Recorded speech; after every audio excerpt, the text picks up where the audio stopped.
What's up, everyone? It is Denise Salcedo. Welcome to Speak Now Pro Wrestling, a very special Sunday edition because we're chatting about Saturday Night Dynamite, but on a Sunday. If you're wondering why the schedule is absolutely nuts, that's because there's been a million shows, so everything has sort of been moved around and all of that good stuff. But anyways, we're going to go ahead and talk about Dynamite here tonight. But before I do, I want to introduce to you my very special guest for today. Ladies and gentlemen, please welcome Robbie Fox of Barstool Wrestling. What's up, Robbie? What's going on, Denise? How are you?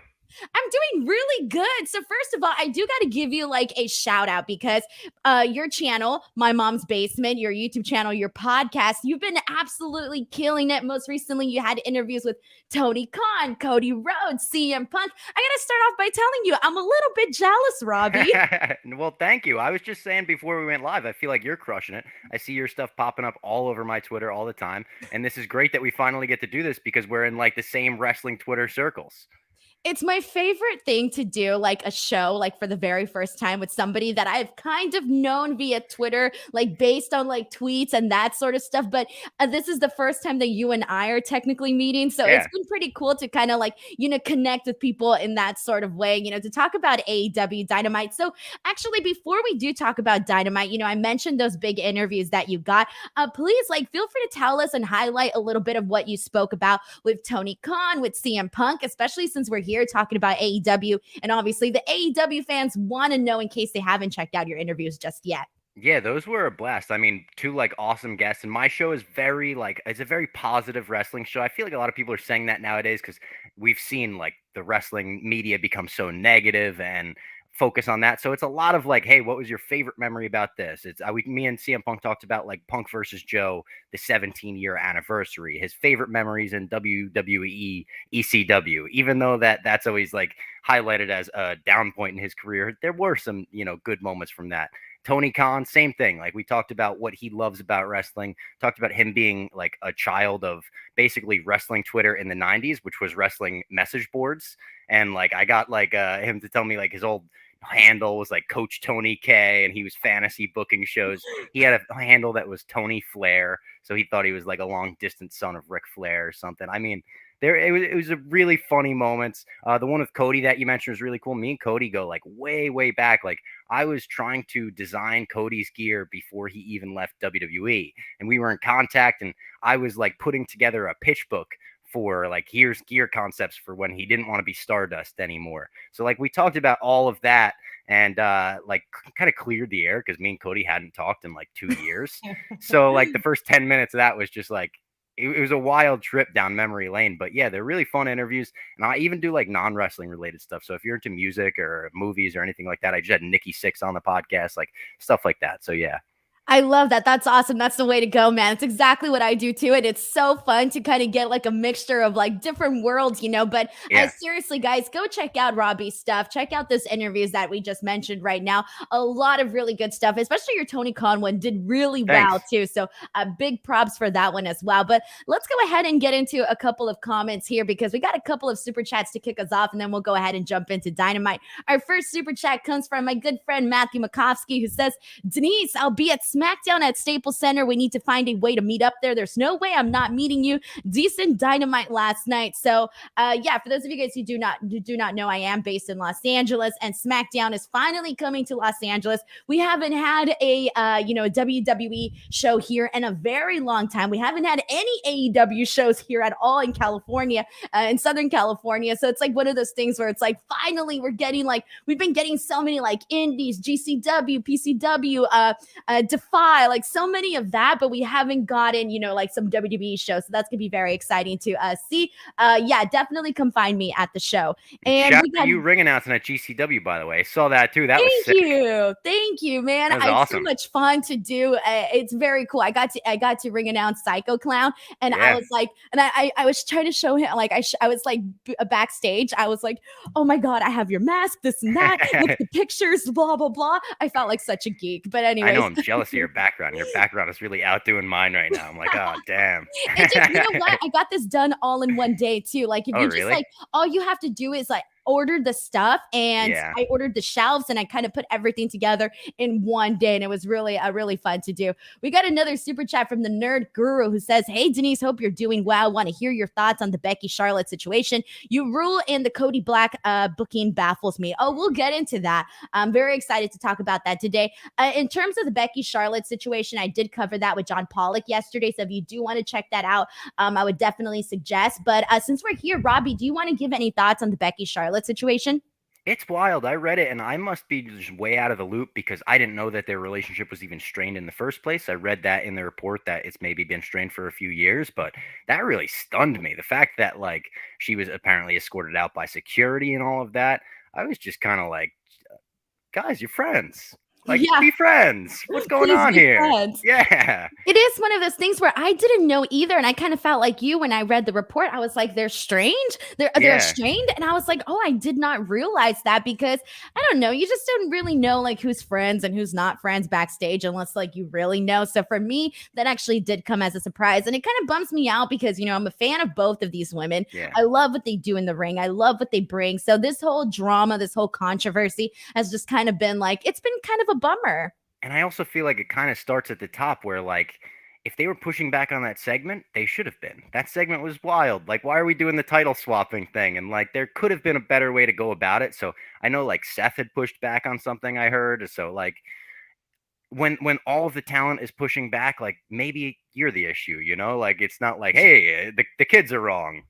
Exactly. And that's the thing too, is also, you know, how many stories haven't we heard of like top guys who have, you know, complained or, you know, walked out or not like the creative direction in which they were going in? I almost feel like, you know, both Becky and Charlotte also have the right to do that as Yeah. top stars, you know? So it sucks. But I agree from both sides. I can see both sides of this argument where I see why both of them wanted what they wanted, didn't like what they were doing, because it was a ridiculous segment and it really just kind of it made the women's championship bout seem like a joke, which obviously given how much work that both of those women, along with everybody else that has taken part in the, you know, women's title picture, they've added so much for it to suddenly, you know, be, you know, kind of just swapping the belts. It takes away from the belts. I agree. It took away from all the belts.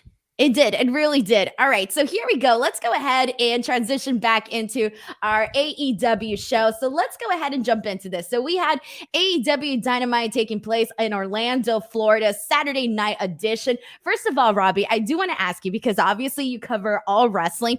How was your weekend for you, knowing that there was Bound for Glory, there was GCW, there was Dynamite, then we had Friday Night Smackdown, Rampage, and all of this stuff? How was your weekend? It was incredibly hectic. So we do so many things at Barstool. One of them is called Pup Punk. This is a band that was formed within Barstool. It's me, it's a guy PFT commenter, it's a guy Frankie, and Roan. Roan is the former like rap battle world champion, like legitimate. And we got booked for 2 shows out of the blue, Thursday and Friday. The first one was in Denver, the second one was in Bloomington, Indiana. So we were flying all over the place. I feel like I can't move my neck right now. I tweeted, I feel like I'm moving like Batman, like before he got the helmet where he could move his mask. But yeah, it was hectic. I watched SmackDown and immediately went on stage. Like we went on at 10:30. So as soon as SmackDown ended, like I ran up on stage and we played a rock and roll show, which was great. It was a lot of fun, but it was definitely a hectic weekend. Okay, I gotta ask. So you're in a band. What's your role in the band? What instrument do you play? I play bass. Nice. We're really like, I think we're a fun live show because we had a set list of I think 19 songs both nights. We played 2 originals and 17 covers. Covers that everybody knows. You know, the Mr. Brightsides, the What I Got. We did Love Story by Taylor Swift. We did like just sing-alongs. The Smells Like Teen Spirit. Anything that you can sing along to, we play. So it was a really fun time, but it was a hectic weekend. How long did you say your set was? I think we did 19 songs each night. Oh my God, that is a lot of work. And then on top of that, you have all of this wrestling, your job you still have to do. Oh, it's a lot. Thank you for being here, man. No, of course. This is the fun stuff, you know? Yeah. Yeah, this is all fun. But yeah, it's just a blast. Exactly. So let's go ahead and get into the opening match on AEW Dynamite, which was the World Title Eliminator Tournament. And this, you can say, was kind of a really awesome pairing with Dustin Rhodes, who has been absolutely killing it in pretty much any singles match that he gets. You always get a really good story out of him, versus Bryan Danielson. Bryan Danielson, who has literally been having great matches with just about everybody that you can think of: Nick Jackson, Kenny Omega, Bobby Fish, Minoru Suzuki, and then here he is with Dustin Rhodes. Before we get into this actual match, I do want to ask you, Robbie, in terms of all of the opponents that you've been seeing Bryan Danielson wrestle against, how have you been feeling about his run on AEW and kind of seeing all of the different matchups that he's been having? So I could answer this question for the next hour because I don't know if you know, but Bryan Danielson is my favorite wrestler of all time, bar none. He's my number one. He's always been my guy. I first heard of him when he signed to WWE, so I wasn't like ground floor. I wasn't following him during the Indies, but when he signed in 2009, I heard about it through message boards. So I went back, I started watching his match against Nigel, all his indie run, and I was like, from the start, I was like, all right, this is my guy. He's the underdog. I was a huge Rey Mysterio fan growing up. He's one of my favorites. So I like that underdog style. Followed him through the whole run in WWE. Obviously, that culmination at WrestleMania 30 was like, it's my favorite match ever, just because I was like, finally, my guy did it. So when he came over to AEW, I was like, all for it. I was like, this is the place for him. This is the place where you see the numbers. WWE has like, what, 14 minutes of wrestling per hour. AEW has way more, whatever it is. I don't even know if that's the right number. But he needs a place where he can go and wrestle. He needs a place where he can go and cook. Let him go do whatever he wants in that ring. And that's what AEW is doing. Every one of these matches is like blowing me away in a different way. They're all telling a different story. I love that he's finishing every one with a different move. Like the fact that he finished this with the guillotine, he's keeping us guessing. Reminds me of Adam Cole during his first Ring of Honor title run, really did that. He had like a super kick, a figure four, the Panama Sunrise. He was really mixing it up. So you don't know when matches are going to end. You don't know how matches are going to end. This was my favorite match on the show just because, like, I'm such a Bryan Danielson mark, but I loved every second of it. The story they told, like, Dustin slowly getting a little more pissed off at him throughout the match, like, doing the whole, like, F you in the corner, hitting him, all of that, firing up after the kicks. Like, I thought this was tremendous. Start to finish, this was everything it needed to be. He's also the perfect guy to open a show. Like, of course, you could have a main event, but you open a show like this, and I want to watch the rest of it just because the first half hour was so amazing. And it makes me happy that you mentioned the fact that you started becoming a fan of his when he started with WWE, Yep. and then you ended up going down this rabbit hole. And I had a similar situation happen to me with CM Punk, not when he went to WWE, but almost towards like the latter end of his indie career when he was about to go to WWE was when I discovered CM Punk, and I ended up going down this rabbit hole. And I just think it's so cool when like you out of nowhere end up finding your favorite wrestler and you're like, Yeah. where the hell have I been this entire time? And I think it's And a it's really almost cool like thing. better because like you have that whole library to go back at and be like, oh my God, like how are people not seeing this? Like it's crazy. So that was totally like for me. I actually, when I think I was a junior, maybe senior in high school, it was WrestleMania 31 weekend, and I paid like the $300 to go meet him at Access. And I Oh, went up to him, nice. and the first thing I said, I was like, dude, that match against Cesaro that you had in PWG, where he had the headlock on you the entire time, it was one of my favorites. And he was like, nobody here brings that match up. And I was like, all right, cool. I'm cool that you remember that. He's like, that is crazy. So that was our interaction. And you can go back on my YouTube channel. This is a fun fact that I kind of like to brag about. He did his last WWE interview with me, and then he went Oh, over to AEW right afterwards. okay. You need to promote that like way more. Like put I it out know, yeah. there. Well, BT Sport, I'll call BT Sport out on the show. They have on their YouTube channel like Bryan Danielson's last YouTube video, and mine is a week later. So I don't know. I was talking about their interview in my interview. You need to put it out there. Be like, no, check facts, check dates. Yeah, I phonies. You deserve the guys are credit for phonies. this. I love this. Claim it, man. But Claim it. it's a very interesting watch now because like we talk about him not really enjoying WrestleMania and him trying to push WWE to let him work New Japan talent, and like you can kind of look back and be like, oh, 2020 hindsight, like yeah, you were going to AEW at that point.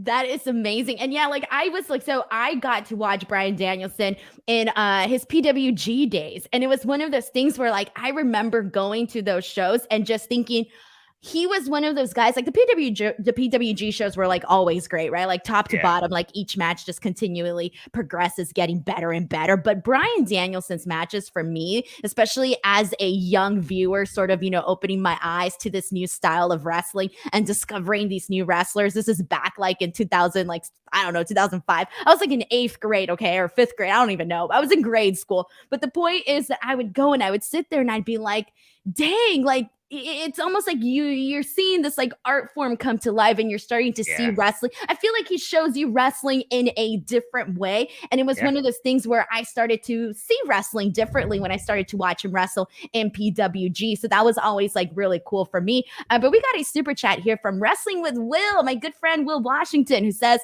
"Hi friends, can y'all believe Bryan's only been wrestling in AEW since September 22nd, 6 bangers in 4 weeks. Have a great show." Well, since Will brings it up and we kind of talked about some of his opponents that he's already had, and since you're such a big Bryan Danielson fan, Robbie, I do want to know, who are some of the guys on the AEW roster that you're just like, please Tony Khan, please book this damn match, this is what I want to see? Like, do you have like a specific person or like top 3 guys that you really want to see Bryan Danielson work with?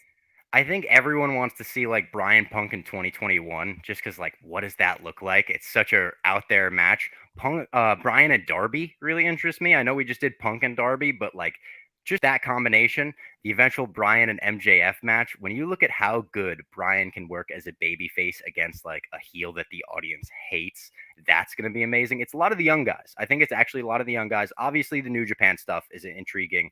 Like I just saw Shibata come back. He said he's putting this wrestling gear on. All right, if we can open the forbidden door and get Shibata in AEW for that match, I'll give you all of my money, Tony Khan. I'll clear out my bank account until it has $0 and 0 cents, and you can have it all. You don't even need it. I know you're a billionaire. You got the B, but I'll add to it. I'll add $500 to it. Whatever it is, I'll give it to you.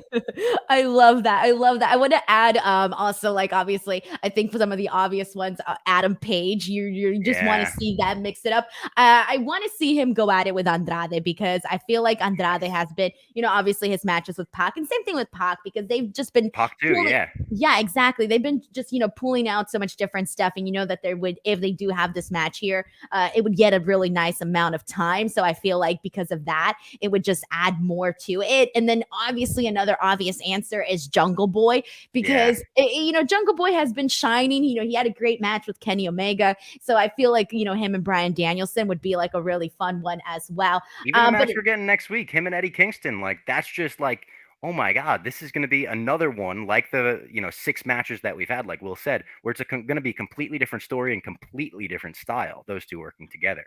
Exactly. No, I completely agree with you. So thank you so much to Will for sending in that super chat. We got a comment from Ludite11 who says Shibata needs a fresh face to murder. I agree. Not yet. Before Bryan, we'll build him up a little to it. Let him murder somebody, and then we'll do the Bryan match. And then we have one from Lenny Banner, which I have to agree with, because he says Danielson versus Zack Sabre Jr.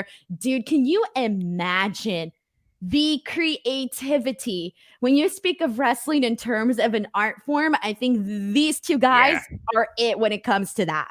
They could work a match without bumping, and it would get the crowd like, as hot as they could be for Bryan versus Omega. I mean, that would be outrageous. He teased it too. He said he wanted to take back the Observer Award from him. No, I love this. Wrestler. Hell yeah. Right? We got another comment from Wrestling with Will, who says he just had a banger with 50 plus Dustin. I thought about that. I swear. Shout out Will. We're on the same wavelength here. When you said that, I was like, I bet he could get a good match out of Sting. I bet he could do it. Sting, I mean, damn, like I hate going back to the same examples, but Sting literally Double or Nothing brought the crowd back. Like that match had died after that Cody Rhodes Anthony Ogogo match, and literally he brought the crowd back and went out there, and he was doing, like, in all his matches that we've seen him in AEW, I feel like everyone, is always kind of nervous, like, okay, we've seen Sting do stuff, before, but in terms of like, everybody's always wondering like how much he can possibly do. And that match and then everything that he's done afterwards has always been like an example. Great. He took a great bump from Wardlow, like the reverse clothesline. I was like, oh my God, he really went for that. Sting is feeling young and agile. I will say this. I was going to wait till we got to that segment. Someone needs to tell Sting. It might be me. If Sting's out there, if you're listening, run your hand through your hair right after the entrance, because the snow makes it look like you got a wild case of dandruff, my man. The worst dandruff I've ever seen. That is true. Just a quick, I but couldn't not look at it this week. I was like, oh my God, it looks like he needs Head and Shoulders. but I feel like though, but if he were to do just the comb over just like this, I don't think it would be enough to like actually take off the little flakes. I think he actually has to like shake it off or He get might like need to, bring yeah. out a little comb to get it out. They need a guy in the front row with like a leaf blower as he walks Yeah, down just to get it off, you know? I love that. I love that. We got a comment from Redmond Survivor says he wants to see Bryan versus Lee Moriarty. Man, I always have a hard time saying Moriarty. So do I. know. I have the same heck? issues. But I did see someone tweeted him recently and they said, is it like Moriarty or Moriarty? And he said either. He's like, my grandpa says it one way, my grandma says it the other, so I don't care. So Okay. even if you say it wrong, maybe you say it right, you know? I saw, speaking of Will, the Grapsity boys really want that match. I think Will is like pushing for that match more than anyone.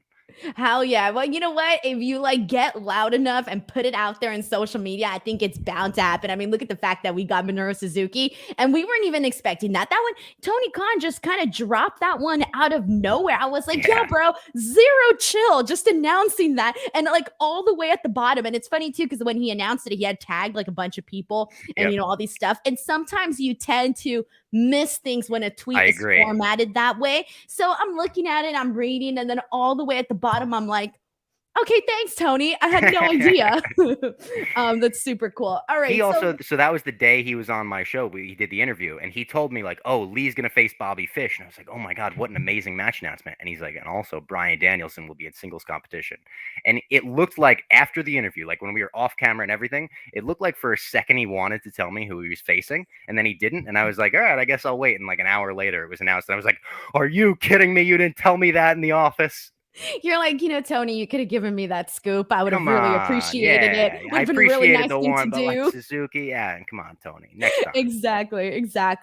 All right, let's go ahead. So yeah, once again, I think we kind of covered a little bit about this match with Dustin Rhodes, Bryan Danielson, but it really was a good match. I mean, we saw a series of chops and yes kicks from Bryan Danielson onto Dustin Rhodes. After that, we saw a killer clothesline from Rhodes to Bryan, which I absolutely loved. I love the fact that he didn't let him get the label lock in, but he's like tucking his chin in. I was like, hell yeah, a guy like Dustin, he shouldn't, he's obviously a lot, smarter than that. And then immediately after this, they literally just both get like super fired up and start exchanging shots to one another. And then obviously the guillotine with the body scissors for the win with Daniel Bryan advancing in the tournament and is going on to face Eddie Kingston. So that's going to be a banger.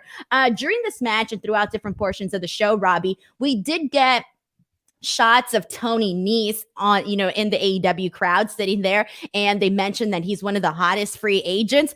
What was your reaction to that? And how do you feel about, Tony Nese essentially most likely joining that AEW roster, or else he wouldn't be there? I love it. I've gotten the pleasure of watching Tony Nese a ton in New York because he's obviously worked the East Coast like up and down. And I've got to see him work Evolve shows, like Wrestle Pro shows, Creative Pro shows. I think he's fantastic. He's got a great look. And when I look at Bobby Fish, I kind of look at Tony Nese in the same way, in that maybe he was limited a little bit, but when you're coming over to AEW, you can go back to your own personality. Like Bobby Fish is, I feel like he's right back to where he was before he went to the WWE. And I loved him in the WWE, but he's just more himself now. And like the mannerisms, everything about him, I'm like, man, this is really who he is. So Tony Nese, I think, is great. And I know it's like kind of the NXT thing, but when they just show someone in the crowd and they're like, oh, look who's at AEW tonight, something could be coming up. Like, I love that way to tease someone. I remember when they did it with McIntyre coming back into the WWE.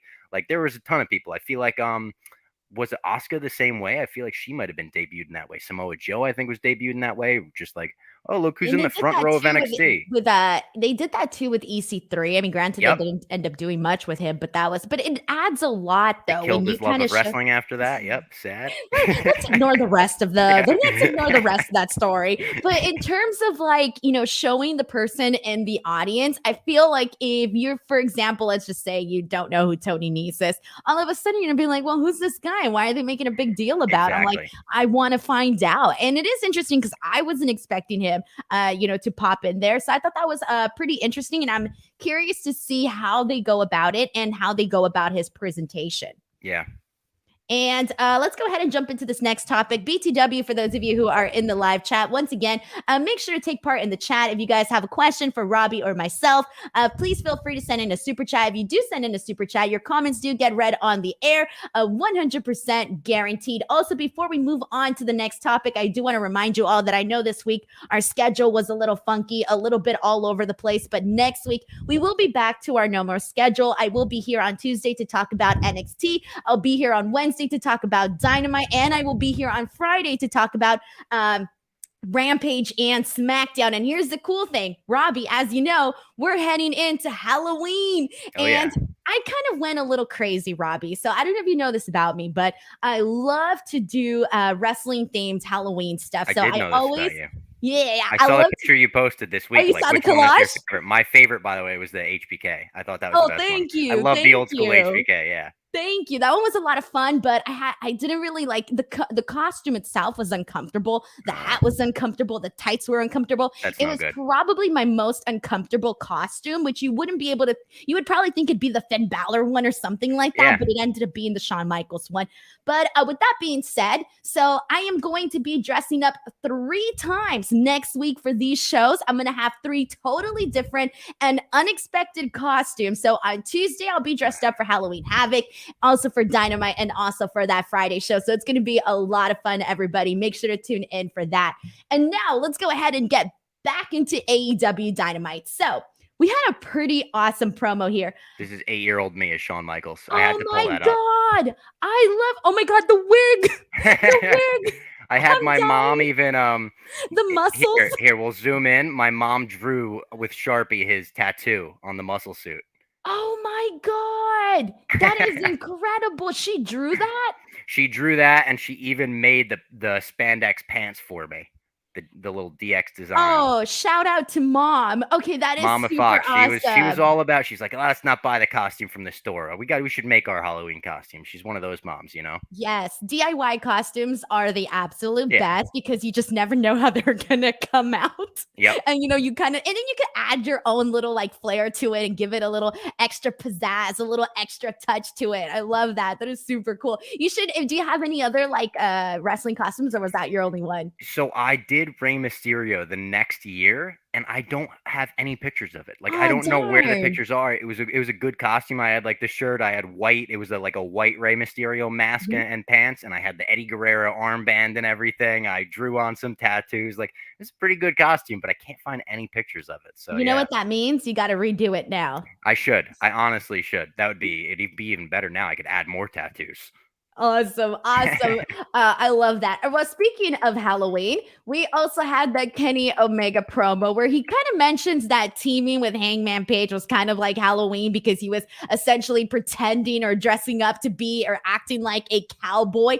And he kind of goes on and, you know, talks about Hangman essentially not being able to sleep because he's afraid of failure. And then he says that it's not cowboy shit, that it's coward shit. And he kind of gives this like very meticulous promo on Hangman Page. And I gotta say, I loved it, especially afterwards, where all of a sudden they start to like compliment each other on like, oh yeah, that was a really good portion of the promo. They kind of do like a little review of the promo. I thought it was great. How do you feel so far about us sort of getting back into this Kenny Omega Hangman Page story? I love it. This is one of my favorite, like, I don't know if you could call it a homegrown AEW like story. Like, I mentioned that Adam Page I considered to be like a homegrown person to Tony Khan, and he was like, well, he had success outside of, you know, AEW and stuff, and I agree with that. But this character of Adam Page, this cowboy shit character, like this entire story with Kenny, it feels like if they stick the landing, it's the perfect pro wrestling story to me. Like, start to finish,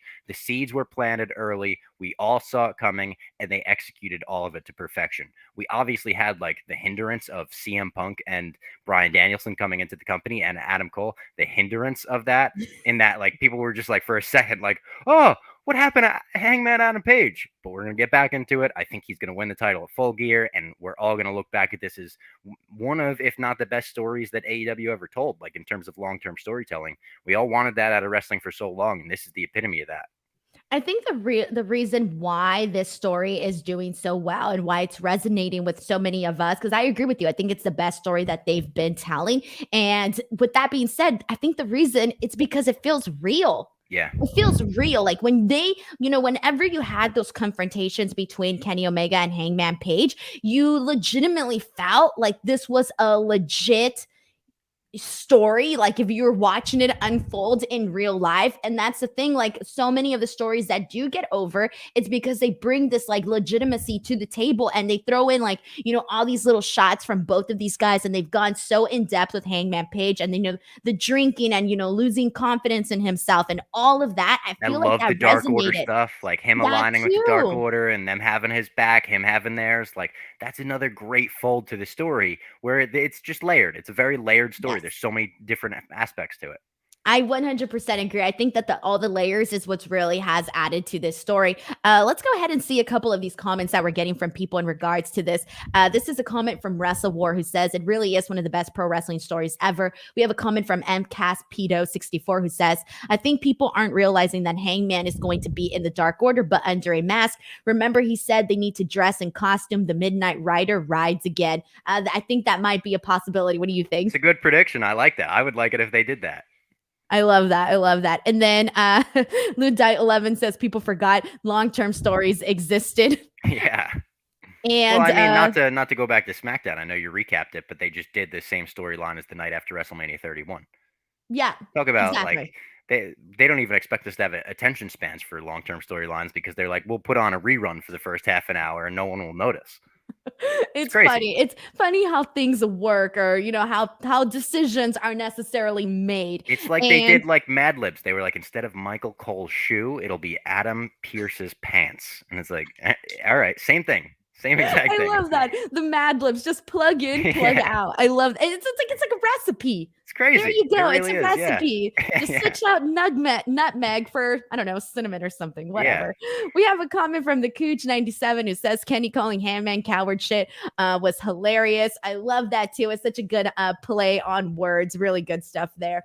Let's get into what I'm just going to go ahead and say this, Robbie. This was definitely my favorite segment of AEW Dynamite, period, because I think everything that they did here, top to bottom, was very entertaining. And I also have to say that MJF consistently every single week has been having the best segments on the show by far. Like I've been seeing and this is not to bury anybody else on the show. I just think that when MJF comes out and when he takes the mic, I just think he takes it to another level. And every time I think he can't top himself, he always does. And it makes for a very exciting story. Like the whole situation, the whole story between him and Brian Pillman Jr., that ended up being like my favorite thing heading into Grand Slam weekend. I was so looking forward to that, literally because of everything that they did beforehand. So with that being said, we've been seeing this feud culminate with him and Darby Allin. We haven't seen Darby Allin since that attack. So we have Sting coming out. He's supposed to provide us an update on Darby, but before he can even get a word in, he's interrupted by MJF. MJF comes out, and my favorite part, right off the bat, he literally calls him Darby's little emo daddy. I thought it was so epic. After this, he starts saying that MJF isn't coming back. He then starts to attack the crowd. And my favorite thing is that he says during this is when he tells Sting, you were able to fool these people because it's easy to fool people like this who solve their problems with gun violence and incest. The second he did that, you just hear this like massive roars of boos. He says the whole fat boy line, like, hey, I'm the one with the mic. I love that too. And then afterwards, we do end up seeing Sting and MJF go at it. Sting attacks MJF, but not long after, we see Wardlow and Shawn Spears come out and essentially get the attack on Sting. They overpower him. Spears gets him with several chair shots, and then we see, this was such a great visual too. You see MJF sitting on a chair with a lifeless Sting right in between his legs. He's holding his head up and he's literally going off on Darby after this. I thought this was fantastic. And even when you thought he was done, and after he goes on and on, ranting, he comes back and punches Sting in the face with that diamond ring that he has on his finger. So they did a lot here. Robbie, how did you feel about this entire segment? And how do you feel about the story between MJF and Darby Allin? I think I'm as high on it as you are. I thought his music hitting before Sting could get a word out, and the immediate, like, you could hear the crowd like, "Oh, Jesus Christ, we got to deal with this guy again." His promo was great. The Lex Luger line was like, "Oh my God, you're going there!" Like the whole crowd was like, "Oh my." JR on commentary, classless. I loved he just hit him with that. He said classless as soon as he said it. He was disgusted. The punch looked great too.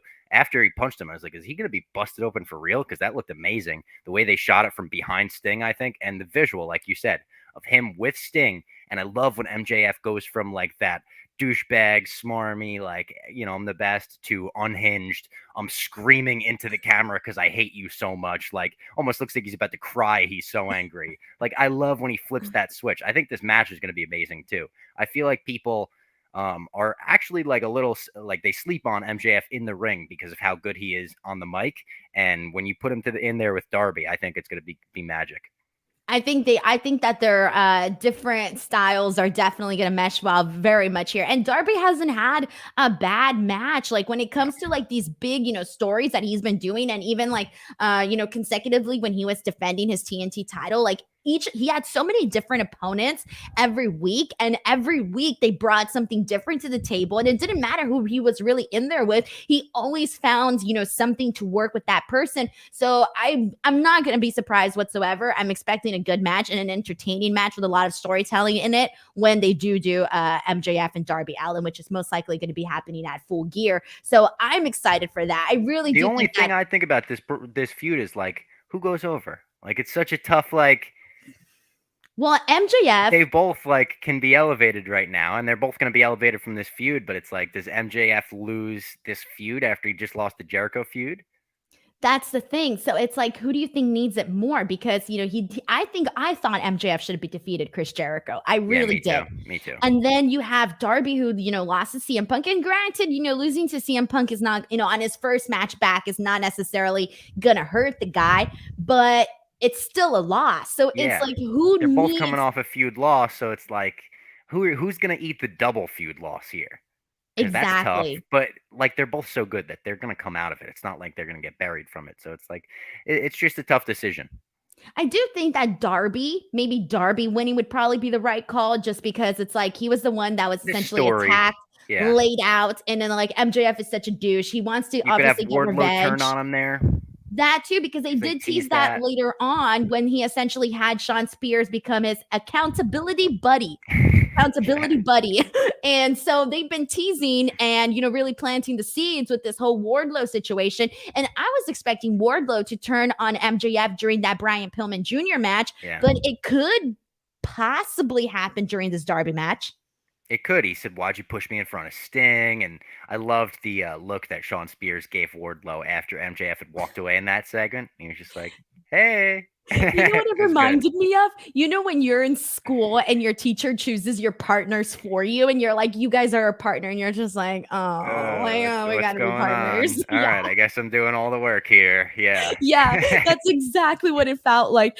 We got a super chat from Brandon Rosen. Thank you so much to Brandon, who says, MJF is the greatest heel in wrestling today. No one else knows the right buttons to push and gets massively booed each time he's on. Love to hate him. Oh, I love to hate him too. I really, really do. Oh, here's a great MJF story for you. I was supposed to interview MJF in person this past week, and I was so looking forward to it. I've never interviewed MJF. I was actually in wrestling school training while he was in the same school, in Creative Pro in New Jersey. I trained for one summer. I hated it, and I also have this body frame, so I was like, yeah, probably not for me. I'll stay on this side of the barricade.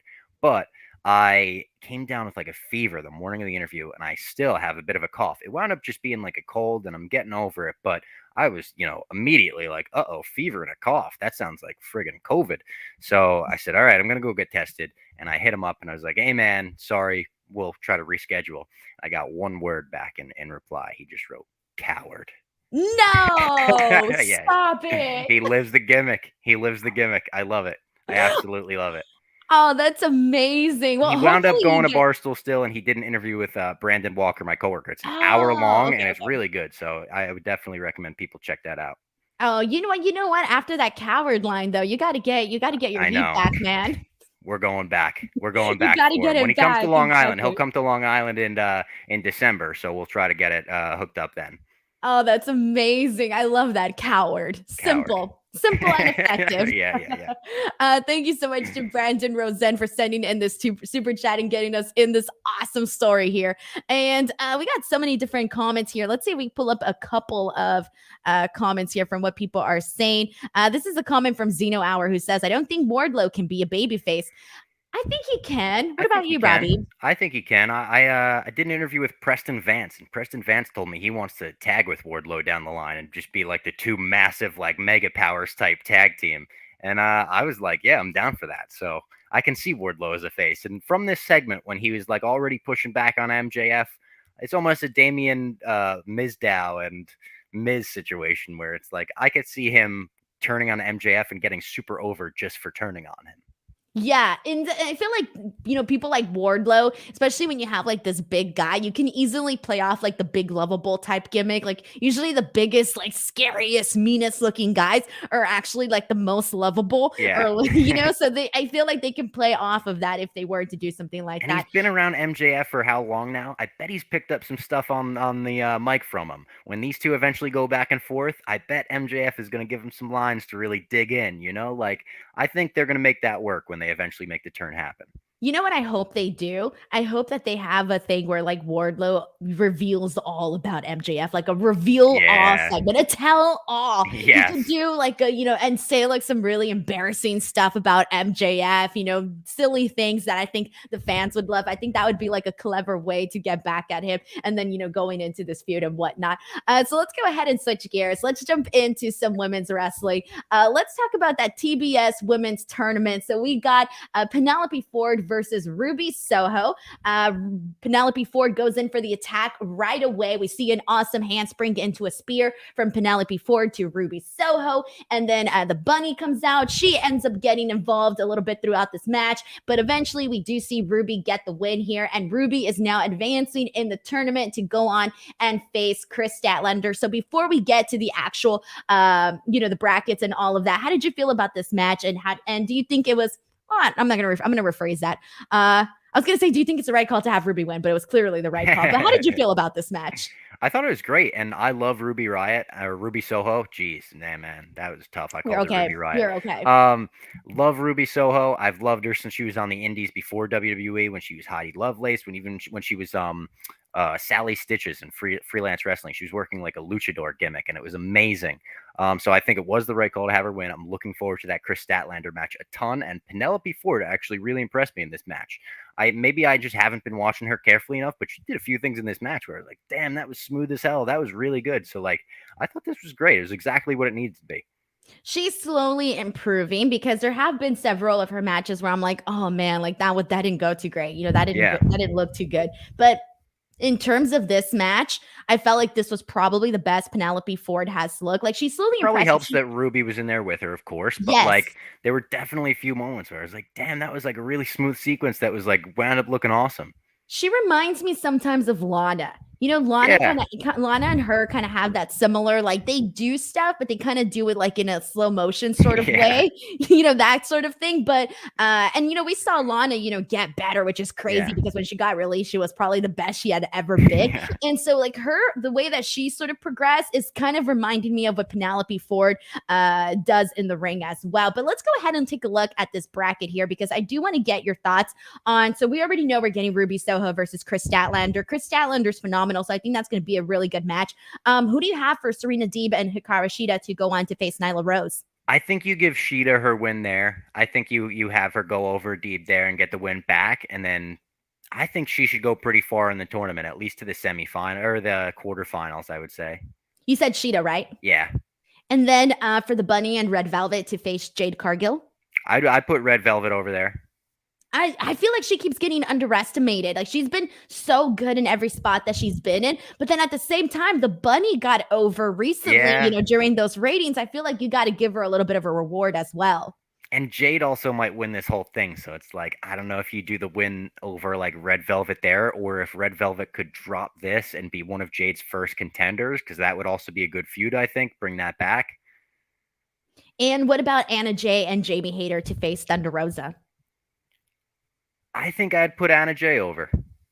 So you think Jade Cargill's going to win this tournament? Is she the same person that you want to see win this tournament, or just the person you think's going to win this tournament? That's a great question. I feel like there's a few names on the list that I would be very happy with winning the tournament. I think like Jade, Ruby, Chris, even like I won't say Sheeta because Sheeta had the long title reign, but I feel like those three I would be incredibly happy with them going all the way. But I feel like the TBS title is like perfect for Jade Cargill right now. Exactly, exactly. Yeah, I think for me, I'm guessing they're probably going to go with Jade Cargill, but I would like to see Thunder Rosa. Yeah, I do want to see Red Velvet go far in this tournament as well, and obviously Ruby Soho, I think, is going to go far in this tournament too. yeah, Thunder Rosa, I didn't even look at up there. I wasn't even like looking that high on the bracket, but I would be very happy if she won as well. She's one of my Yeah. favorites in the company. Yeah, exactly, exactly. Alrighty, cool. So let's go ahead and jump back in here. So we got a super chat from Phantom FTW. Thank you so much to Phantom, who says the first match of the TBS tournament went 8 minutes and 30 seconds. The entire first round of the Queen of the Ring tournament featuring 4 matches went 8 minutes and 7 seconds. Robbie, so I'm sure you've seen on Twitter, it's been chaotic. Yeah. Jesus Christ. I should have never timed that Queen's Crown tournament. People were losing their minds over it. And now everybody's like, time the TBS tournament, time the TBS tournament. And I'm like, well, first of all, the reason I started timing the Queen's Crown tournament was 2 matches afterwards, because that's when everybody started picking up on the fact that they were really short. So had they not started very shortly, I probably would have never timed it. I was going to say, there's no reason for you to time this. 8 minutes and 30 seconds is like a pretty long match, or pretty decent for TV, you know? I had a reason to do it then. I don't have a reason to do it now. They would have gone out there and done like a, 1-2 minute match. And I'm like, you know what? I'm about to start timing now. Here we go. Get the stopwatch out. Yeah. Exactly. Oh man, I got so much heat for that, Robbie. You have no idea. I had people emailing me. They were so pissed. I was like, I'm sorry. My bad. The like factioning of fans has been the worst thing to come out of the wrestling war. I love the wrestling war because I feel like it's making WWE better. It's making AEW better. Like we're all, going up. And then the wrestling fans are just dragging me back down, like making me hate it because they're like, well, the ratings, well, this, well, you're an idiot, well, the demo. Oh my God. Yeah, it can be a lot sometimes. But the thing I do try to like remember is like, even though there's like a lot of people that are negative online, I'm always like, well, you know what? There's this big group of people that are very positive too. So I was like, okay, all right, cool. But anyways, like a Phantom FTW just pointed out here. I was talking about this with John Pollock yesterday, and we basically said like, right now AEW and WWE have been throwing in a lot of jabs at one another. If Tony wants to throw in a major jab, I think doing this TBS women's tournament and doing it right would be like a subtle, hey, we did the women's tournament way better than you guys did, that sort of thing. That's one of those things that we saw CM Punk and Bryan Danielson talk about, the Brody Lee tribute show, making them want to jump ship, and just looking at, hey, this company can like do something like this and treat someone like this like family. I don't know if I can say apples to apples here, but if they did this tournament right, the TBS tournament right, it could cause a lot of women over there to look at them and be like, wait, like that seems like a better avenue for me. So that's one of those things where it's a shot without even taking a shot. It's just like, look, we're going to do it better. Exactly. And they need to do that. They need to prove it. And, I'm so glad that you mentioned that, the whole thing with Brody Lee in that episode, because it was interesting to see that, somebody like CM Punk, who was so adamant that he wasn't going to return to wrestling. And then when you ask him like, hey, what was one of those things that made you decide to, maybe give AEW a shot? And when he mentioned that, I just thought, you know what, that's kind of a beautiful thing that this ended up happening out of that episode. And obviously that episode was not the intentions whatsoever. But it was just a nice thing that they did overall. Absolutely, yeah. Both tribute shows they did were beautiful. The Rochester one as well. Exactly. Thank you so much to Phantom FTW for sending in that super chat. It's very much appreciated. Before we do go ahead and move on, I just want to remind you guys once again to give Robbie some love. He's on Twitter and Instagram and all the social medias at Robbie Barstool. Please make sure to give him some love in the comments of the description box. In the description box below, you will see all of the links where you guys can go ahead and follow him and give him some love as well. Once again, make sure to head on over to his YouTube channel, and you can also check out that interview with Tony Khan, Cody Rhodes. You know what I was almost going to say, Robbie? I was going to say Tony Rhodes. Tony Rhodes. Tony Rhodes. I'll try to get him on the show next. Exactly. That's the real jaw right there. Tony Rhodes. But yeah, make sure to give Robbie some love, guys. I really appreciate you coming on to the show. All right, so let's go ahead and move on. So after this, let's get into that. Let's talk about Bobby Fish really quickly. I mean, this was really a quick match with him and Anthony Green. He wins this, but now we know. So CM Punk runs in after this match, and now it's been announced that we are going to get CM Punk versus Bobby Fish. So what are your thoughts on, are you looking forward to seeing CM Punk versus Bobby Fish?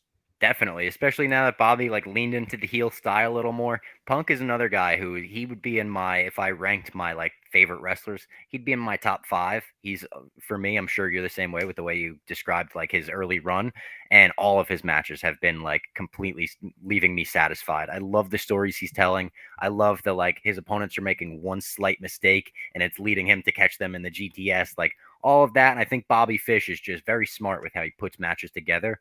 I feel like their minds are going to mesh really well. So I'm looking forward to that.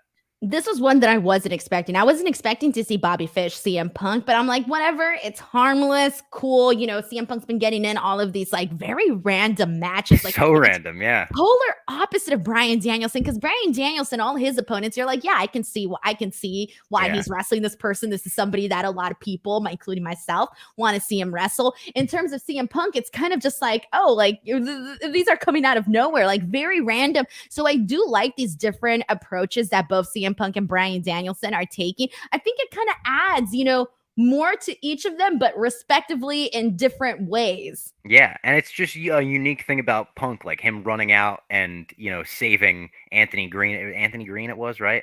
Him running out and saving him was just such a cool thing, an unexpected thing. One of those things that makes Dynamite one of those anything can happen shows, because I don't think any of us expected Punk was going to make the save there. His music didn't even hit. He just ran out and he's there to help the young guys, He could play that into this feud, the promo. Why are you beating up on the young guys? You're a veteran. You should be helping them. Whatever. So I'm down with it. I feel like I'm so happy with Punk in a ring in 2021 that I don't care who he wrestles. He could wrestle my grandma and I'd be happy about it. Your poor grandma. We do have a funny comment, and I want to read this one because I didn't think about this. SG Jones says, CM Punk doesn't come out to save Sting or Jungle Boy, but comes out to save Anthony Green. Decent point. Punk was watching hockey during those segments, Maybe, I don't know. Maybe he was checking out catering. We don't know. Yeah. I think it's one of those moments where you have to He can't do it all, guys. He can't do it all.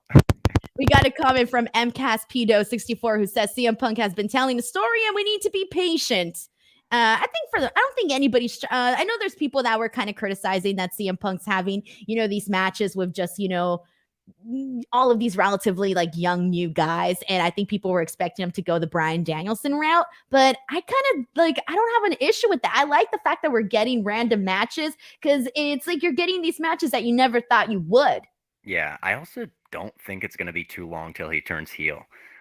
In my interview with him, it was interesting because I was like, man, I'm so happy to see you in a ring being happy again. Yeah. And he just took a long sip of coffee and he's like, a lot of people aren't though. There's something I do every week that pisses people off. And I was like, ooh, those are the seeds to a great promo right there. You could turn on these fans real quick and have them booing you like that because he's the master of the mic. So I bet he turns heel.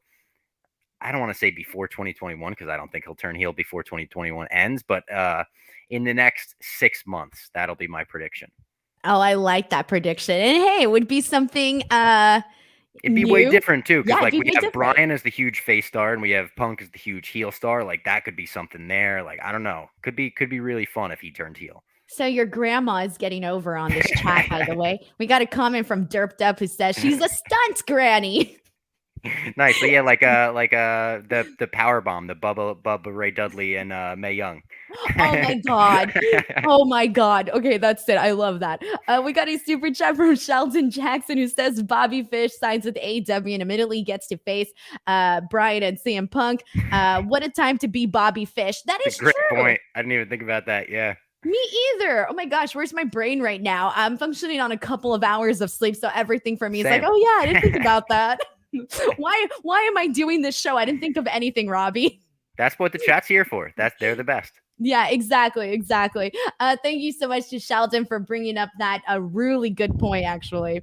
All right, let's get into this. Let's get some thoughts on Dante Martin, Leo Rush. How do you feel about them teaming up together? And we did find out that next week they are going to be facing the Seidel brothers. Yeah, I think that's awesome. The Seidel brothers are great. I thought Matt Seidel versus CM Punk was awesome. Like that finish, the way Seidel sold the GTS, I loved. So I'm looking forward to that match. So I don't have a ton of like Leo Rush like watching under my belt. Like when his run in WWE, I feel like I missed completely, and his run on the Indies, I was only like sort of there for. So he still feels like kind of a new wrestler to me. I think he definitely fits I think he fits in with AEW really well. I kind of feel the same way for you. Like for me, like everything that I saw of Leo Rush that I really enjoyed was all on the independent scene. Yeah. When I would go to shows and he was there, I'd be like, dang, bro. Like he comes out and he does some stuff where you're just like, all right, this guy's incredibly talented. So yeah, it is going to be exciting to see how he plays off with Dante Martin. I do think that they really are a good pairing. I was a fan of when they actually made the pairing with Dante and Leo Rush. But let's get into this match because things kind of went a little bit awry here. Lance Archer versus Eddie Kingston, also part of the World Title Eliminator tournament, and things didn't necessarily go as planned. So Eddie attacks Lance Archer before this match gets started. They brawl on the outside. Archer uses a quote unquote fan as a weapon. I personally wasn't a big fan of that spot, but whatever. Archer during this match, this is where things kind of got a little scary though. Match gets started. They're doing their thing. They get to this point where Lance Archer goes and does a moonsault. And I had to rewind this because I went into this already knowing that something went wrong on the show during this match, but I didn't know when the moment was actually going to happen. So when he goes for this moonsault, he ends up landing on his head. And as you know, that is a very scary situation where concussion is not only the only fear. Breaking your neck is obviously something that could happen, knock on wood, but either way, so he lands on his head, and right away he gets taken to the outside. Referee and everybody is, the medic are looking at him and trying to gauge where he's at, etc. Eddie Kingston's, in the ring, sort of, trying to stall for time. Eventually, Lance Archer gets back into the ring. Eddie Kingston gets him in a roll-up and ends up winning this match. So I'll start off by saying that, to be honest, I think they should have just ended the match there. They shouldn't even have done the roll up. For one, the most important thing is safety because he might have been like okay to go, but you never really know for sure. And then B, I think it just adds to the realism of like, dude, this is pro wrestling. Like people can get hurt, people can get injured. So I think they should have stopped. They should have just ended the match there. Robbie, how did you feel about this? And do you think that there was any chance that Eddie Kingston, because we don't know officially if Eddie Kingston was really supposed to win this match or not. Yeah. We don't know officially. What did you think of all this? So scary. Like when you see someone land like that, you think spinal cord, broken neck, like you said immediately. It was great that I saw a video. He was able to walk out on his own. I saw a video from the arena, so that's a great sign. Scary. Like you said, they probably should have just ended the match when he was on the outside and not even make him go back in. Eddie was such a pro with the roll up, making sure he didn't have to even bump once to get that finish, but like probably should have ended the match there. Wishing the best to Lance. I think if Eddie was originally meant to go over, that was the right call. If he wasn't, it's a blessing in disguise for Eddie Kingston versus Bryan Danielson, selfishly as a Bryan Danielson fan, but obviously the most important thing is the safety, like you said, of Lance and stuff. And that moonsault was scary. I mean, he didn't even come close to the full rotation. So I hope he retires that from the move arsenal as well. Exactly. Yeah, it was pretty scary, but like you mentioned, he was walking on his own, so that's always really good to know. And we have a comment from us. Again, we don't really know who was, originally meant to win this match. It could have been Eddie for all we know, but it could have also been Lance Archer. But Goncast believes that he thought it seemed like Lance was booked to win. Again, we do not know. This is a comment from Austin Cruz who says this was scarier live in person, still scary, and thankfully he didn't end up like Hayabusa. Yeah, that's somebody who hurt himself in that similar situation. So it's one of those things where, we got a comment from Zeno Hour who says, anyway, I'm glad Lance Archer is fine. I agree. Andrew Cook says, I think Archer must have insisted that they finish out of pride. He should be in concussion protocol. I thought the same thing. I thought when he was on the outside, he might have been out of it, but that wrestler mentality, and he's obviously someone that's been in the business for so long, he might have been like, just let me go in there and take the pin. Just let me go in there and take the pin. But do you remember the whole situation with Matt Hardy and Sammy Guevara? Yeah. Where it was like, don't listen to the talent. Like, I hate No, to say it, I get that it. was so scary. Yeah, that was terrifying to watch. It took me out of the show for the rest of the I night. agree. I just think that it's like, don't like, I almost feel like just end it in these situations, because even though they might feel like they're able to go, you don't really know for sure until they're in the back and they get properly checked out, etc. Of course. And we got another comment from Joseph Boza, who says, I don't think Eddie was supposed to win. They used Rhodes to the top to hype the semifinal. I didn't see that, so I didn't even see. I didn't see it either, Rhodes but to I the heard it top. was fantastic. I heard the segment was, I think it was between Bryan and Eddie, and I saw someone tweet that like it was one of the rare times that Eddie didn't have a great comeback because Bryan apparently like fried him on the mic, which Oh, wow. as a Bryan Danielson fan, like, you know, those moments are few and far between where we hear like he cut an amazing promo on Eddie Kingston. Like, wow. Oh, nice. I completely missed that. Yeah. So once again, we are getting Eddie versus Bryan Danielson on Rampage next week for the semifinals. So that should be a good time. Let's go ahead and get into this Men of the Year promo. So essentially we have Ethan Page, Scorpio Sky, and Dan Lambert. Ethan Page takes the mic. He goes off about how, you know, they treat the streets like a runway. He starts talking about how Chris Jericho glittered that he's not there so he can get some mic time, that he can't believe they gave him mic time to essentially flirt with Page. And he says that the only thing that he's going to be kissing is Masvidal's knee. I thought this was great. Sammy comes out, interrupts him, and tells him to essentially stop complaining and to work as hard as he did because now he's TNT champion. Dan then throws a shot and says that he hears rumors of Sammy sucking on the stick. Take that for what you will. Dan then tells him to essentially defend that TNT title against Ethan Page. And if he loses the bout, he not only loses the TNT title, but he has to leave the inner circle forever. Are you interested in this, given what we saw in terms of the spoilers on Tony Khan's notepad? Not a ton, but I have the benefit of the doubt because I like the MMA wrestling crossover. I cover MMA for Barstool too, so especially for me, I'm just like, this is my two worlds colliding. So I like this. Some of this segment I thought was really funny. They like Ethan Page did a really good job. The like flirting with Page line cracked me up. Like all of that. But yeah, this was kind of like the moment during the show where it's like, all right, yeah, let's get to the next thing. I think this is one of the, for me, this has been the storylines where I'm like, all right, I'm gonna go with the flow. Cool, take me wherever, but I'm not necessarily as invested. Like, Yeah, I didn't love though. Sammy's promo either. The way, like you said, he was more like, you got to work hard to win the TNT championship. It's like, oh man, just be like the cool badass Spanish God champ who's like fucking send someone out. Like, oh sorry, I cursed. No, Like you send can someone. curse. That's okay. Oh, okay, good. Like just I like the Bobby Fish open challenge and all the like the open challenge more than the like, I'm coming out to defend my pride and my honor and eat your vegetables and say your prayers. And you know, it was a little over the top for me, a bit much. We have a comment from Luis Rodriguez who says, tell Robbie to show us his Beatles poster. We need to see it. There it is. Muhammad Ali and the Beatles. Nice. That's awesome. Oh man, that's really cool. Actually, I've never even seen that photo. That's great. So they had a photo shoot session together in 1964, I believe it was. They were just both in California, I believe it was, at the same time. And I think someone called the Beatles manager, and they were like, Muhammad Ali's down the street. Do you want to do like a quick like PR stunt and have them in the ring together? And they were like, hell yeah, let's do it. That's awesome. I'm surprised they spotted it from here, given that you can't even. They must know that I have that. Like, that was impressive. I have Led Zeppelin, I have Haley Williams from Paramore, and I have Kurt Cobain up there. Oh, I love your brick wall, by the way. Thank you. Really, yeah, I've been a big fan of brick walls. I would love just moved into this apartment, and that was a big selling point for us. Where do you live? Brick wall, kind of sick. Jersey City, like right across the river from New York. Okay, awesome. Yeah, I was like, where do you live? I don't think I've ever known where you live.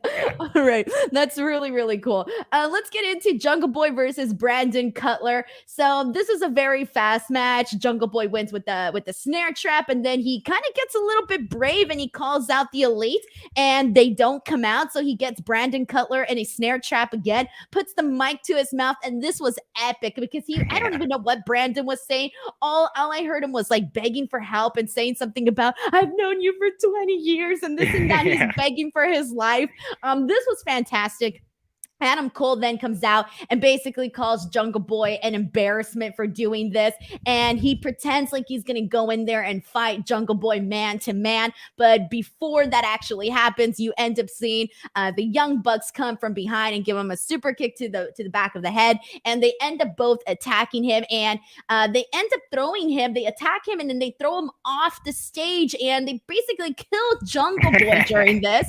And for those of you who are wondering and you're like, where the hell are Jungle Boy's friends? Well, Luchasaurus is hurt. Marco Stunt is in the Jericho Cruise, and Christian is at Impact. So all his friends were gone for this. And yes, CM Punk could have came out and been a pal. He could have. Yes, Punk could have come out. Come on, Punk. How did you feel about this, Robbie? I loved the bump that Jungle Boy took off the stage was wild. I mean, he got airtime. He did like a perfect flip. But my favorite moment during the whole segment, during everything, was Brandon Cutler going for the Panama Sunrise and getting the backdrop. I laughed so hard. That was like a slapstick comedy spot to me. I was slapping my knee. I was like, that was so funny. That was just a clever spot. Him being like such a fan of the Elite that he's like, here we go, Panama Sunrise. Like, oh, that really got me. So I love this segment. I love Jungle Boy. I love the Elite. Like this is one of my favorite little stories within AEW right now for sure. That's the cool thing. See, I like this too, is that we can come out here and say, oh, we really like this story. Oh, yeah, well, I really like this story too. Yeah. And that's the good thing. You need to have multiple stories in a show to, carry the interest and, attract different people and different, taste and all of that good stuff. That's one of the things that Cody said in my interview with him. He's like, if you take 10 AEW fans and poll them and say, who's your favorite wrestler? Who are you here to see tonight? You'll probably get 10 different answers. And like, that's pretty wild in this company. Yeah, that is true. And that's the good thing. You need to do that because people like different stuff. And if you want to pull different people and pull more people to your product, you want to make sure you have a little bit something for everybody. But we got a comment here from Rascal BX. It says, Cutler is a national treasure. Figure Feast says, I was there live. The show was super dope. And let's see what else we got. We got so many different comments on this. This one is from SD Jones, who says, Brandon continues to be awesome. Best geek in wrestling. Maybe that's why I like him. He's like geek representation for some of us, I love that. This is from Lenny Banner, who says Cutler's great. His emergence as a great stooge is kind of underrated and underappreciated given where he started. I think he's getting more appreciation. I agree. Yeah. Like, I love that we're all appreciating Cutler because he cracks me up every week. And okay, so really quickly, let's go over some of the matches that are coming up. Dark Order versus the Elite will be taking place on Dynamite. Sammy versus Ethan for the TNT title will also be taking place on Dynamite, including Serena versus Shida, Bobby Fish versus CM Punk. And then over on the Rampage side, we have the semifinals, Bryan Danielson versus Eddie Kingston, and the Sydal brothers versus Leo Rush and Dante. That's going to be taking place over on Rampage. But now let's go ahead and get into this main event because I feel like we might have some opinions here. I'll start off with this. Did you care to see a third match between Malakai Black and Cody Rhodes, especially so soon? No. But you're going to be surprised when I say I didn't have an issue with the finish. Okay, why was that? Because it was so unexpected. Because I really thought, like, okay, we're doing a third match. This is unnecessary. I thought the feud was over, especially when Malakai came out. He attacked someone, like, the next night, didn't he? After a Grand Slam or something, or the next show. Yeah, didn't he attack Dante Martin? He attacked Dante Martin. Yeah. So when he did that, I was like, okay, Malakai is moving on. Great feud, served its purpose. Cody put another guy over. Great. You give us this third match, which I thought was awesome. Like from the start, they like went at it, and Cody wins. And I was like, oh my God, that's crazy. And then I thought, like, well, if you're doing the third match, are you going to have Cody go 0-3 against Malakai? And sure, like that's going to elevate Malakai, but like Cody is still one of the like big names in the company. So there's got to be something to it. I don't know. I didn't have an issue with him going over because now I'm intrigued as to where this goes. And I thought it was over. See, I'm like polar opposite here. So this is good. We're giving a little bit something to all the viewers, okay? I think I'm also like higher on Cody Rhodes than most people are generally. See, I like Cody Rhodes too, though. Like, I'm a big fan of Cody Rhodes. I just hated this whole thing. Okay. So, in terms of, okay, first of all, AEW has done a phenomenal job with not doing rematches, okay? They've done a really good job of that. With that being said, I was expecting to see Malakai Black versus Cody Rhodes down the line. I wasn't expecting to see a third match so soon. I thought they should have waited. They could have, I don't know, give me some time. I didn't think we needed to see it like right now. I think they could have circled back to this. And given the fact that, you know, we mentioned already that Malakai Black did defeat Cody Rhodes twice already, I'm sorry, but I did not feel that there was a reason to go ahead and have this match again. Now, you mentioned the fact, like, okay, how can you have Cody Rhodes lose, you know, to Malakai Black 3 times in a row, right? I honestly do not have an issue with them telling the story that, yeah, Cody Rhodes can beat, you know, pretty much everybody on the roster, but the one guy he cannot beat is Malakai Black. I feel that there is so much, I think that's a very interesting way to go about things and to tell a story where it's like, damn, Malakai Black is that one kryptonite for Cody Rhodes that he just can't get the win. And to me, this, like, the finish was overbooked. You know, you had like everybody and their mother coming out during this. And I'm just thinking to myself, like, okay, you kind of, to me, I felt like they completely undid, not like totally, but they undid a lot of what they had done with Malakai Black, getting those 2 wins over Cody Rhodes and essentially effective wins as well. They were effective wins. So this was completely overbooked for me. I wasn't a fan of all of this. I really do think, and I know that Cody has stressed this in interviews where he said he does not want to turn heel and that he doesn't want to turn heel. The crowd, based on their reactions to this, it was just boos and boos and boos. So I'm like, okay. Chance. Our friend Will tweeted last night that it was like peak Cena, and I agreed with that. Like, it felt like it was a John Cena match in the height of like, Cena sucks. Cena. It was just replace Cena with Cody.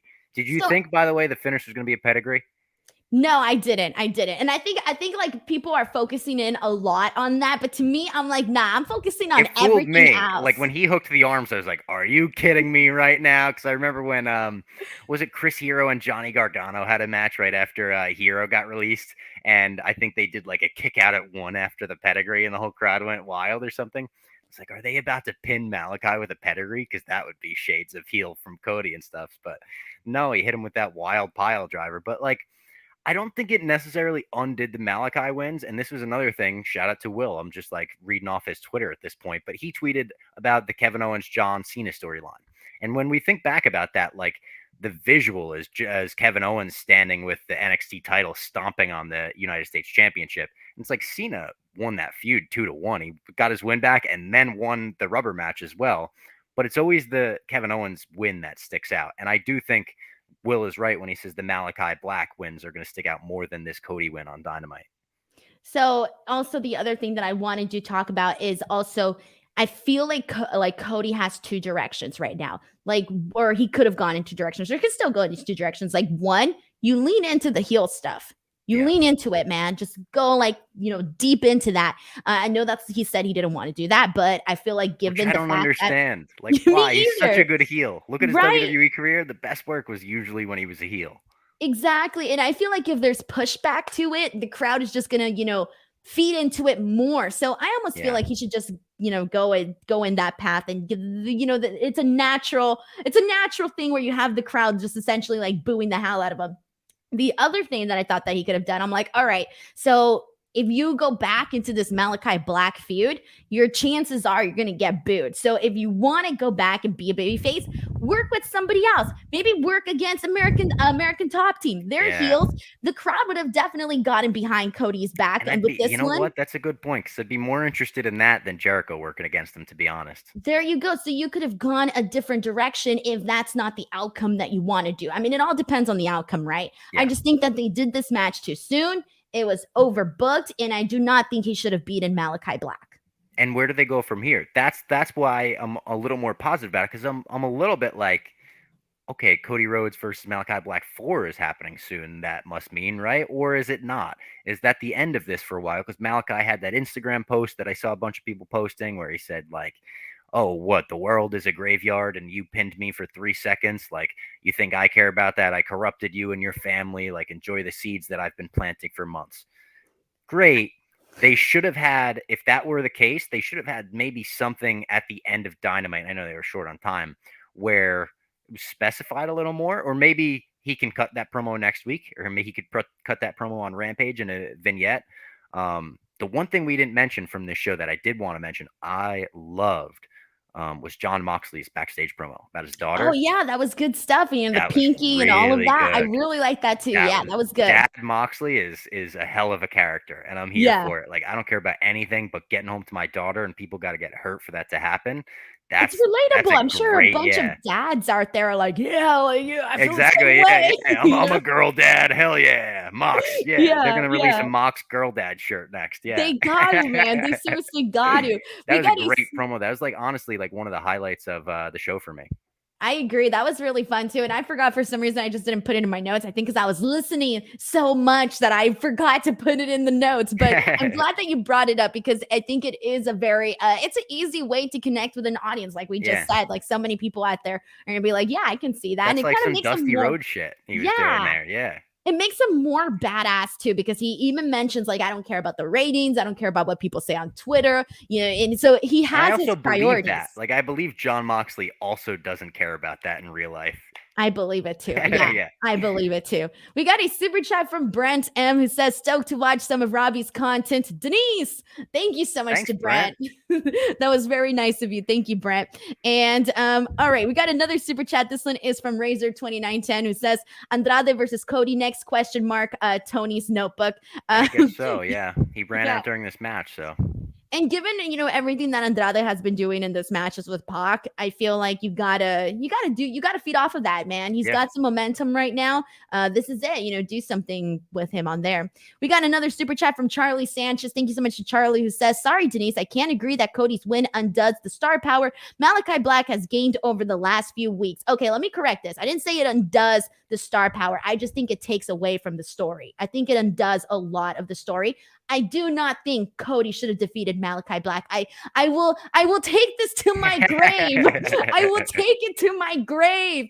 I do think that Malakai Black should have been that guy that Cody just couldn't beat until, I don't know, man, give me like 6 months. I don't know what a time frame is. There's a very interesting story to be told within what you're asking for sure. Yeah. But Charlie, I appreciate you sending in the super chat. I always push different and opposing views on this channel. Like I hate that everybody feels like they have to have the exact same opinion. I love different opinions. Bring it on. Thank you so much to Charlie for sending this in. I appreciate it. And alrighty, guys. So let's see. Did we get it? I think we got pretty much everything we needed to say. Overall, I thought it was a pretty fun episode of Dynamite. A lot of really good stuff. I enjoyed the show top to bottom. I thought it was like an easy breezy watch. It felt like an easy breezy cover girl. It felt like it was like an hour and it was boom, the show was over. And all the matches they set up, the ones that you read off, like this is coming next week on Dynamite and this is coming next week on Rampage. Sounds like two amazing shows right there. So I thought this was great, top to bottom, and especially I enjoyed the finish. So it was like a highlight finish and a highlight beginning for me. I love this. I'm so glad that we had like different views on the ending because I feel like people watching this podcast are gonna be like, damn it, I agree with Robbie. Damn it, I agree with Denise. Like, I hope damn it, I don't agree with either of them. Yeah, they're like, Andrade should have came out and laid them both out. You're both wrong. Exactly. Man, there's a lot going on. Alrighty, everyone. First of all, friendly reminder, do not forget to come back to this channel on Tuesday for my NXT post show. It's gonna be Halloween Havoc. I'm gonna be all dressed up, so make sure you guys come and have some Halloween fun with me. Wednesday for Dynamite, I will also be dressed up. That's going to be a good time. My Dynamite show is my most popular show of the week, and I'm so happy that they're back on Wednesdays. I'm not crazy about the Saturday shows. It messes with my schedule so much. And then Friday, I will be here to talk about Rampage and about Smackdown, and I will also be in my costume. But Robbie, I do want to give you the floor. Please go ahead and promote any and all of your work. Yeah, so all the interviews we talked about are on my YouTube channel. That's My Mom's Basement. You could find all of them. Just type in My Mom's Basement on YouTube. There's a ton of wrestling ones, like we said, some MMA ones, some music interviews, some just random ones. I do Marvel recaps too. So if you're a nerd like me and you like the Marvel shows, Loki, Falcon and the Winter Soldier, WandaVision, we got Hawkeye coming up, the Eternals, all content about that on there as well. And Robbie Barstool, my handle's right there. You can follow me on social media. Please, guys, please go give Robbie some love. Give him some follows, all of that good stuff. Check out his YouTube channel. Again, the links are in the description box below of this video. Other than that, I want to thank everyone for tuning in. Please do not forget to subscribe to F4W Online on YouTube. And happy birthday, Dave Meltzer. Yeah, dude, happy birthday, Dave. I just posted the picture up right now, too. I was like, oh, man, I put like a bunch of stars, too, on the little tweet. Oh, nice. Hell yeah. Yeah, really good 6 stuff. 6.25 stars for Dave's birthday. Yep. I love that. I love that. Thank you guys so much for tuning in. I hope you guys had a fantastic time, and we'll see you guys next time. Bye, everyone.